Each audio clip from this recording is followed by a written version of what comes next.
Arlen Cole had built his life around disappearing, not into the shadows the way he once had, not behind enemy lines or into the chaos of places civilians would never imagine. This time he disappeared into normalcy, into the soft anonymity of being just a father who carried a worn backpack, pushed a stroller with one squeaky wheel, and lived in a neighborhood where people nodded politely without ever truly looking. But sometimes life has a way of testing the walls we build, and that test came one bright weekday morning when everything collided. The past he buried, the future he never dared dream of, and the moment a powerful woman unknowingly fell in love with a man the world once whispered about as a ghost, a legend, the unbreakable force who had walked through hell and returned. If you believe in kindness, second chances, and stories that remind us how strength and softness can live in the same heart, please take a moment to like, comment, share, and subscribe to Kindness Chronicles. Your support helps keep these stories alive.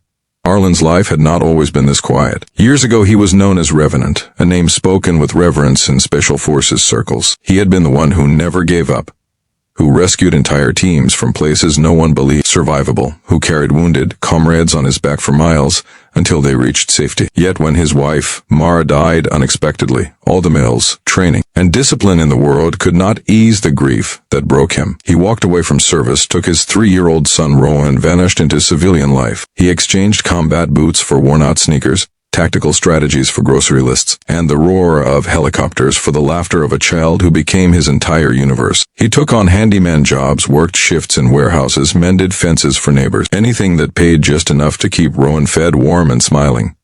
That was all he cared about now. On a bright Monday morning, the sun warming the streets in gentle waves, Arlen brought Rowan to the city park. He sat on a bench with his thermos of black coffee, watching his boy chase pigeons with small, determined steps. The park was busy with professionals on their lunch breaks, joggers passing through, and children playing tag on the grass. It was the kind of morning that felt so normal, it was almost healing.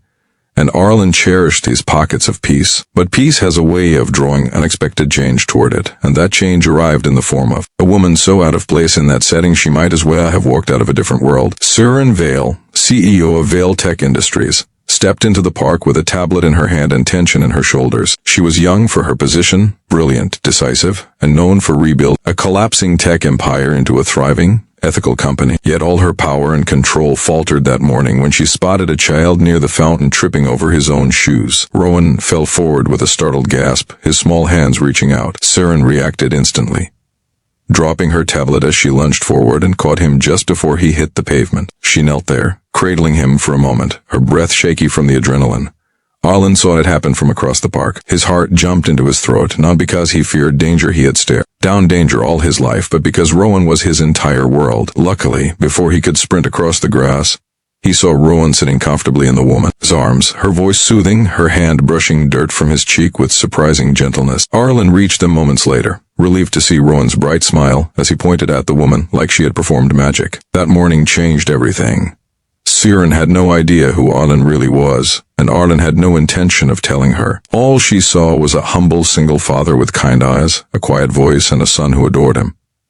All he saw was a woman who carried her success without arrogance, who knelt in the dirt without hesitation to help a child she didn't know. She insisted on giving Rowan an ice cream from the park vendor, and when Arlen tried to politely decline, she overruled him with a smile that tugged at something he had buried deep. Their connection grew naturally over the next weeks.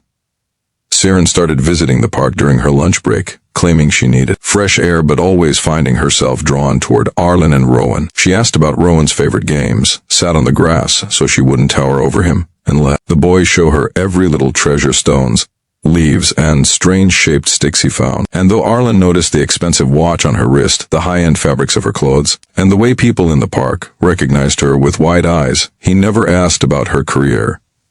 He didn't want to mix worlds. He didn't want to step into any space where his past might be discovered. But Saren was drawn to him like a tide she couldn't resist. She admired the way he listened before speaking, how patient he was with Rowan, how he treated everyone from street cleaners to executives with equal respect. There was a steadiness to him, a quiet strength that softened her own restless spirit. She didn't know that this calm came from a man who had stood in storms far deadlier than anything she could imagine. One afternoon, while Rowan napped under a tree, Saren finally found the courage to open up. She confessed how exhausting her work had become, how lonely leadership felt, how she struggled to trust people because so many only saw her title. Arlen listened, offering the kind of reassurance that didn't feel forced or flattering. He simply acknowledged her humanity, and that alone made her chest feel lighter. He also shared small pieces of his past, nothing specific, nothing that hinted at his former legend. He spoke about losing his wife, about trying to give Rowan a life full of gentleness, and about finding peace in simple days. Siren found herself falling for him long before she was ready to admit it. And so, what began as a quiet morning in the park turned into a story of healing, courage, and love, a reminder that even legends deserve peace. Even CEOs deserve softness. And even broken hearts can find their way back to life. If this story touched your heart, please take a moment to like, comment, share, and subscribe to Kindness Chronicles. Your support means more than you know. Special request, comment Hope Lives if you believe everyone deserves a second chance.